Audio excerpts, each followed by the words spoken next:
The big story on Times Now, it's been more than a week since Justin Trudeau alleged Indian involvement in the killing of a global terrorist, Hardeep Nijjar, but the Canadian Prime Minister's claims seem to find few backers. However, Trudeau is yet to rein in these pro-Khalistan forces who seem to be getting a free run in his country. Today, protests were held outside Indian diplomatic missions in Ottawa, Toronto, Vancouver. The Indian tricolour was desecrated. Posters of Prime Minister Modi were torn, some of them even beaten with slippers. These pro-Khalistan groups are literally being allowed to run riot in Canada. So much so that it's now starting to affect Canada's reputation on the global stage if it hasn't already. Today, the Sri Lankan government went on to repeat India's claims that global terrorists are finding a safe haven in Canada. Bangladesh also backed that up, saying India is not the one to act immaturely. The US, UK and other global powers have already made it clear that they are not going to take sides in the issue. So the question many are asking today, has Justin Trudeau not just jumped the gun, but also undermined the very credibility of his own country? And who in Canada is calling the shots at present? The government or the Khalistanis? Yeah, we have always suffered, and some of the terrorists have found safe haven in Canada. Canadian Prime Minister has this way of just coming out with some outrageous allegations without any supporting proof. The same thing they did for Sri Lanka, a terrible, total lie about saying that Sri Lanka had a genocide. Everybody knows there was no genocide in our country. And I saw yesterday he had gone and given a rousing welcome to somebody who have associated with the Nazis in the past on the Second World War. So this is questionable, and we have dealt it in the past. We have categorically rejected those outrageous allegations. So I'm not surprised that sometime Prime Minister Trudeau comes out with outrageous, unsubstantiated allegations.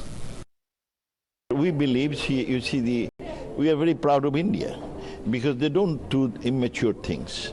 We have a very solid relationship with India, and these are based on values and principles. So this is a sad episode. I hope this should end up amicably.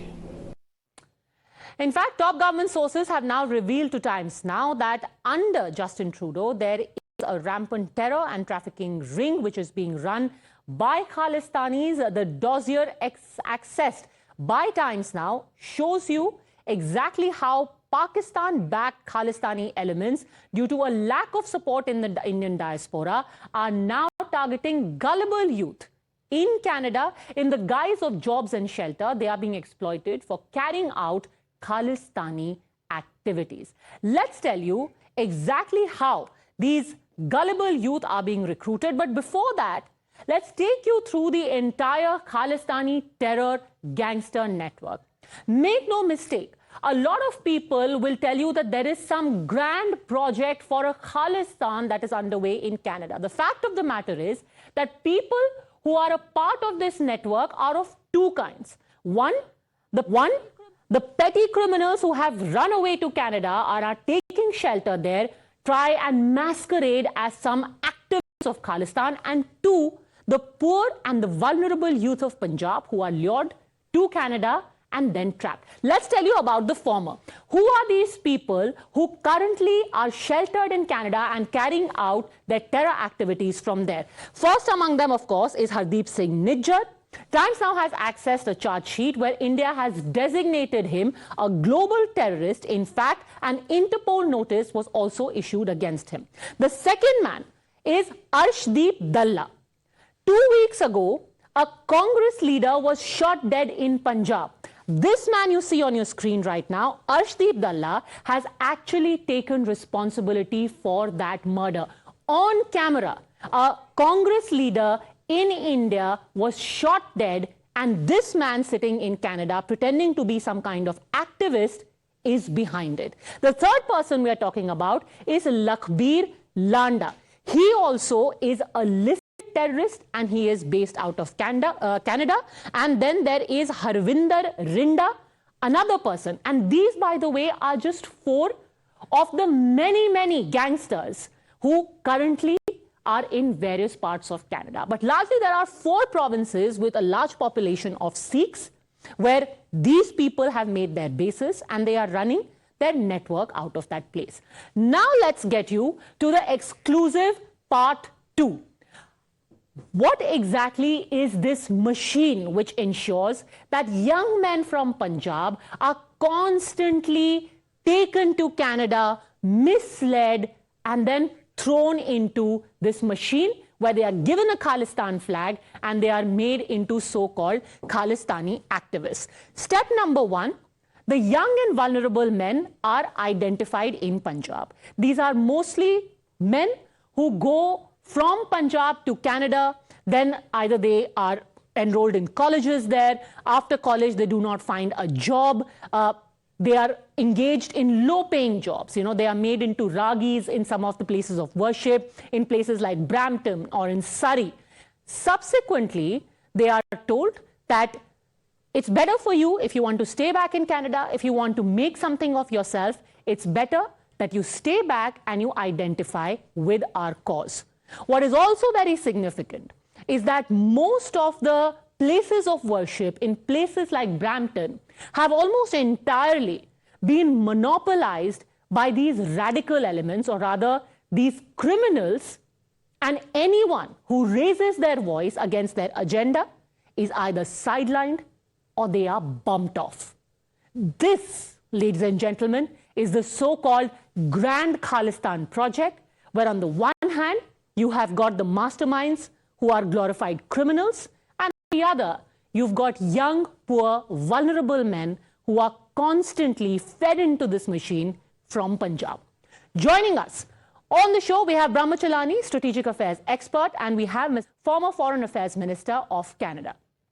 Mr. MacKay, I want to start by asking you about these horrifying images all of India, all of the world saw when in Toronto, in Vancouver, in Ottawa, we saw slogans and images which are against the very sovereignty of India, if not against our interests. Why do you think this is being allowed? It's very unfortunate, and we have seen, of course, other organizations in Canada as well that have expressed nationalist interests back in their countries of origin.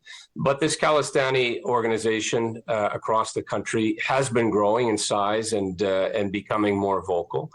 And of course, I think it's fair to say that the vast majority of Canadians don't really understand or appreciate how abhorrent this is, quite frankly, in your country, in India. The same way it would be, for example, we have some separatist elements in Canada with respect to the province of Quebec. If this was happening outside of our country, we would be concerned and would express those concerns to the host nation, which I know Prime Minister Modi has done so with Prime Minister Trudeau. And likewise, there have been exchanges as recently as just 2 weeks ago at the G20.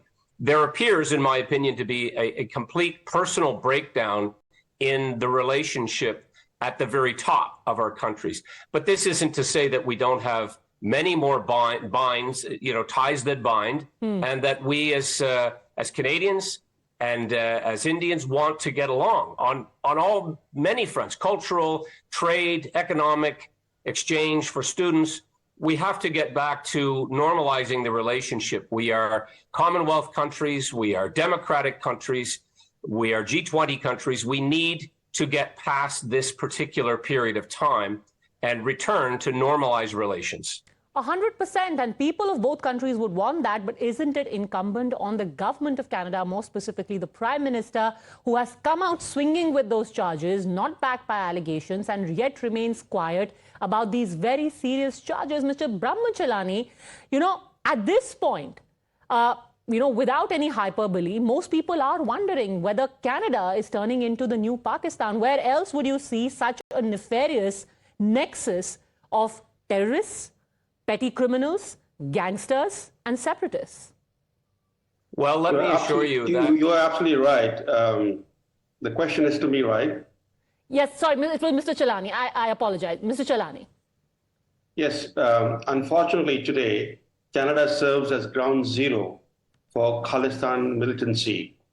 British Columbia is the global headquarters of Sikh extremists promoting or glorifying terrorism.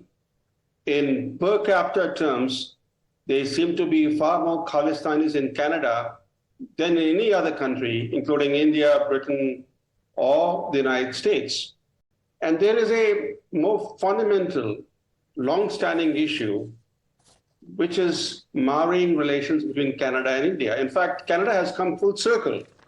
From the early 1980s, it ignored India's protests over the growing operations of violent Khalistanis from Canadian soil. That emboldened the extremists to carry out the 1985 Air India flight bombing and a couple of other attacks. And in more recent years, by disregarding the intelligence dossiers New Delhi has presented about how Canadian Khalistanis are fomenting terrorism in India, Ottawa has brought bilateral ties under increasing strain. Before, Trudeau dealt a grievous blow to the Indo-Canadian relationship by hurling a bombshell accusation at New Delhi. It is Trudeau's willful tolerance of violent Khalistanis that is at the core of the problem. Mr. MacKay, other than the fact that it doesn't do any good to Canada's image globally, doesn't it also undermine your own internal security when you have the likes of Lakhbir Landa, Arshdeep Dalla sitting there and operating a crime syndicate? We have on-record conversations of these men where they are extorting money, where they are threatening kidnapping, even now. Well, it is of great concern to have any organized crime happening in your country under the guise of any type of movement. It's simply not tolerated. And Canada has very robust RCMP, national police forces, local and provincial police forces that are tasked to address this.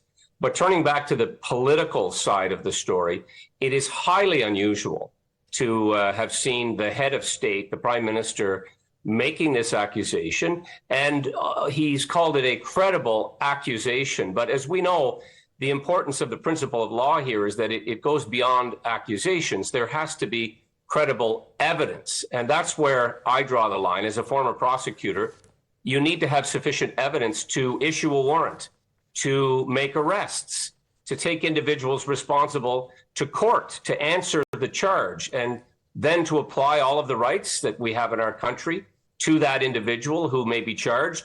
But still, we have to proceed under the rule of law.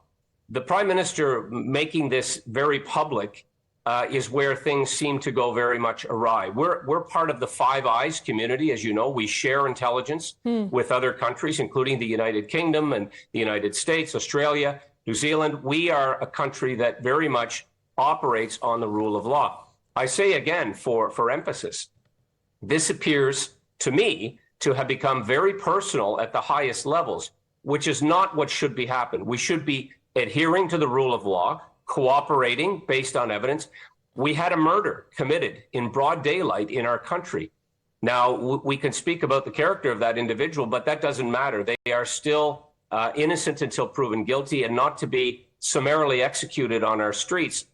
And yet, if we want the cooperation of India and we want your government's assistance in bringing perpetrators to justice, making a public accusation of this nature, to me, seems very wrong. Since you've been a former Foreign Affairs Minister, can I quickly check with you, when exactly did Hardeep Nijjar become a Canadian citizen? Because last we checked, there was still some confusion about that. It seems the government itself at present is not certain whether he is a fugitive or a Canadian citizen. Well, that's a good point. It appears that he came to Canada initially under false documentation, then arranged to have a marriage. That wasn't acceptable to Canadian officials.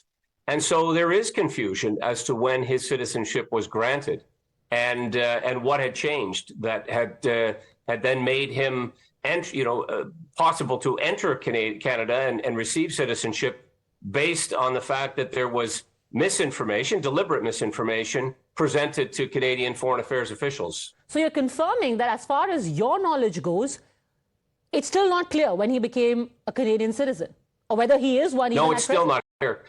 In fact, the current Minister of Citizenship and Immigration has issued 2 statements clarifying this. And so there are still, in my mind, there are still questionable dates that have been put forward, and the circumstances themselves more troubling. Again, then I come back to that point. Isn't then there substance when people say that Canada is fast getting the reputation of being another Pakistan, a terror haven, not acting on evidence, questioning other countries, but refusing to actually answer about what's happening on its own soil? Well, look, I would describe this as a very isolated incident. This is not putting us on the fast track to comparisons to other countries that harbor terrorists, known terrorists. We, of course, have to continue to work with allies. We have to rely on intelligence that is shared with us, both signals and human intelligence, which is then examined by officials. And when necessary, if prosecutions are occurring, they go before a court of law and they're examined by a judge. And so I personally do not feel that our country is deteriorating that quickly, but these are troubling incidents and isolated ones, one would hope. And so I continue to have faith in our system of justice and law, but reputationally, you're certainly correct. This is harmful. This is damaging Canada's reputation. And now what's important is what we do next, how we proceed, how we act, and how we uphold our system of justice that protects both Canadian citizens and those, incidentally, who are traveling in our country as well. Mr. MacKay, if I may just press on that point a little bit more, because one of the earliest cases is of people who have been in Canada since the early 90s. Even those requests are still pending. Do you think it's incumbent on this government, if they don't want to present evidence on Nijjar, at least to start acting against the likes of Gurwant Singh Bath, aka Gur Pratap Singh, aka Harjeet Singh, people who've been sitting in Canada since the 90s? Yes, if there's evidence that's been shared with us, and you mentioned a red notice with respect to Mr. Nijjar earlier, when a red notice is issued, again, our security officials are tasked with looking at that evidence, determining whether it is credible, whether it would be acceptable as the standard in a Canadian court of law, and then acting. If there are extradition requests, for example, yes, we have to follow the rule of law. We have extradition treaties with a number of countries, and I don't believe that is the case with India. But nevertheless, if there is a red notice, evidence presented, a request made from a fellow democracy and G20, a Commonwealth country, yes, we should be acting on that evidence. 14 people against whom we have evidence that there is either a red corner notice or a deportation has been requested. Some of these cases going back as far as 2 decades, and yet no action has been taken. Perhaps, if confidence is to be built, Mr. Trudeau should act on these cases and stop the kind of vulgar display of slogans against India that we saw on the streets of Vancouver and Ottawa. Thanks very much, Mr. MacKay and Mr. Brahma Chellaney, for having joined us. In just a while from now, we're expecting India's External Affairs Minister, Mr. S. Jaishankar, to be speaking at the UN. Stay tuned to Times Now. I'm taking a very quick break. I'll see you next on India Upfront.